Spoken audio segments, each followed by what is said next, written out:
Welcome to Module 4. In this module, we'll learn how to set up a file system in Google Drive, some basic navigation for the WeVideo online app, and how to set up your first project. As teachers, we love to prepare and organize. It's in our DNA. When creating instructional videos for your students, it's important for you to have a file system that is easy to navigate so that you can quickly find any media, scripts, or other files associated with your video that you need.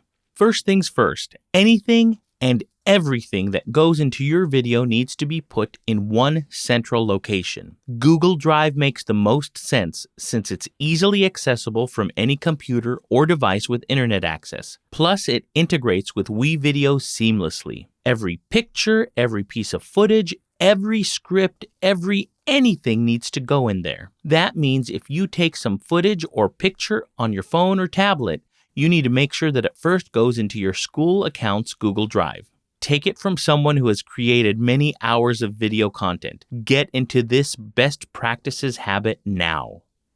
The more videos you make, the more individual pieces of media that you'll have, and the easier it is for something to get lost. Today, we'll show you one organization method that is simple and effective. Even if you don't use this exact way, you should still take a few moments to set up a file system that works for you. Your future self will thank you. Take a look at this Google Drive example. There are two classes that this teacher is making videos for, first period band and second period band. If you notice, there's also a shared folder. This would be ideal for videos that you make for two or more of your classes. Let's take a look at the file structure. The folder in here has a date written in an unconventional way, year, month, then day. It uses the 4-number year, 2-number month, and 2-number day format. Google Drive will keep these folders in chronological order so long as they're dated in this fashion. When we open up the folder, notice that there's a folder for media and a folder for documents. These documents can be anything that's not going to be directly imported to your video, like resources you're using to gather information, or worksheets that are going to accompany your video on your website or in Google Classroom. This can also include things like your script for your video. On a personal aside, when I make videos these days, I use scripts to help organize my thoughts. As teachers, we're all used to talking to students in person in a way that makes sense to them. However, that same way of speaking doesn't always transfer successfully to video. You may want to consider trying to create a script or at the very least an outline to help keep you on track and to keep things running smoothly and efficiently. Anyhow, back to file systems. This is just one example of how you can effectively manage your filing system. There are plenty of other ways, but hopefully this gets you thinking about organization and the method that would work for you best. Remember the 15 to 20 seconds of footage that you made in the last module? Pause this video and move it to your school account's Google Drive. Create a filing system that works for you. Label the folder with today's date and the words test video. When you're done, come back and play the rest of this video.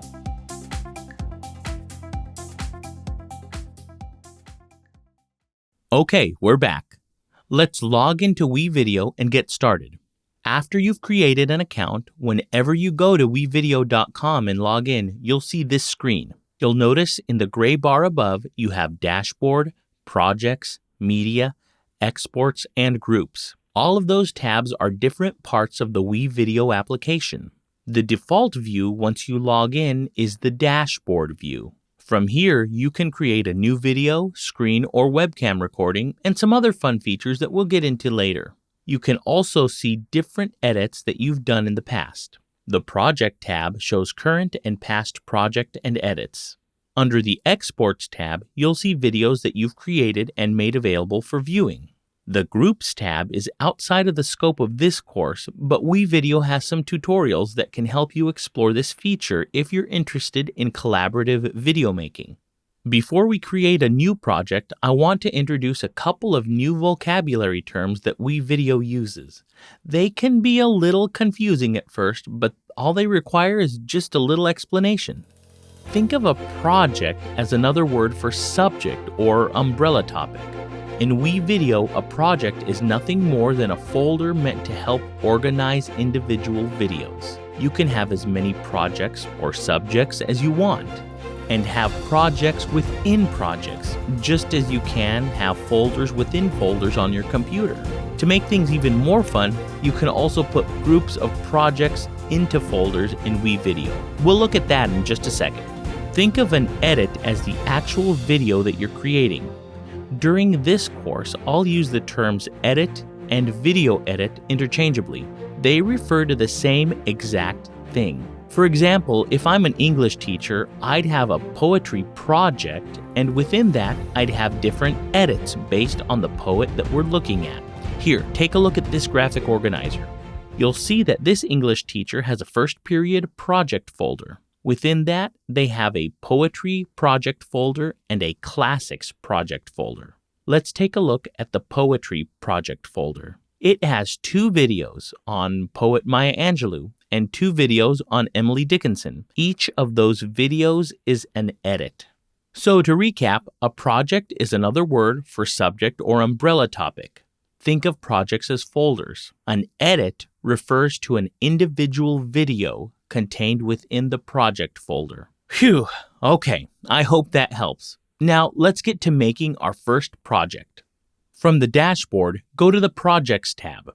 Hover on the plus sign at the bottom right-hand side of the screen. Select the new folder icon. When prompted, name this folder WeVideo Test Project. After you do that, click on your folder. Click on the plus sign on the bottom right-hand side of the screen and select Create New Project. You'll see a place for a title and a description. This would be a great place to try out the naming convention that we learned earlier in this module.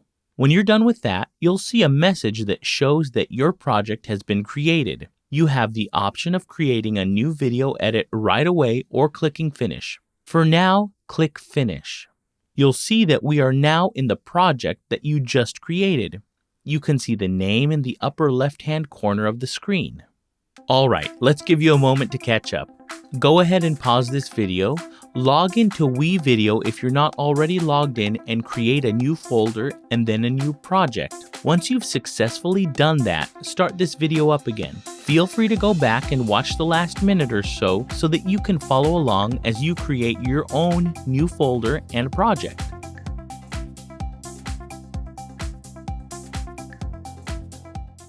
We're almost done with setting up. I want to show you one more quick organizational tool. Click on the Media tab. You can add a new folder to keep media in. Unfortunately, WeVideo doesn't let us put media into the project folders. You have to keep a separate media folder. I know it's a pain in the neck, but I highly recommend that you take the time and create a file structure that mirrors how you have your projects and edits set up. To do that, after you've clicked on the Media tab, hover over the plus sign in the lower right-hand side of the screen and select New Folder. You can always find this folder in the Media tab. Just be sure to label it so you can easily find it. You can also create folders inside of folders under the Media tab, and many folks might find that handy. Now we're all set up and ready to start with our new video edit. Click on the Projects tab and find your WeVideo test project. When you double-click on the project, you'll see this screen. To create our new edit, click the blue Start button in the middle of the screen. When the Select a Template window pops up, choose Blank Edit and then click Start Editing. This is the video editing workspace that you'll be using. Now let's find that test video that you made on your laptop or smart device. Click on the My Media tab and double-click the folder that you created just a moment ago. You'll notice that there's nothing in there. In order to import media, you'll want to right-click and select the Import Here option. From there, you can select which files to import in a couple of different ways. You can open up a folder on your computer and drag and drop it into the box like this. You can also click on the blue Browse to Select button to find your file on your computer. If you saved your test video on Google Drive, click the Drive button in the lower left-hand side of the dialog box. Select your school Google account and you'll be able to find your file on your school Google Drive.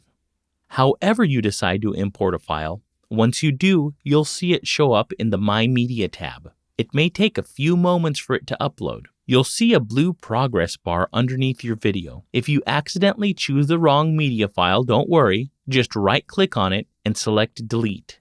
If you want to use another media folder, simply click the Back button and choose the one that you'd like to use.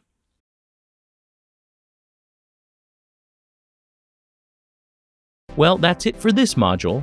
In Module 5, we'll learn basic editing techniques so that you can have a visually appealing video that your students will want to watch. We'll see you there.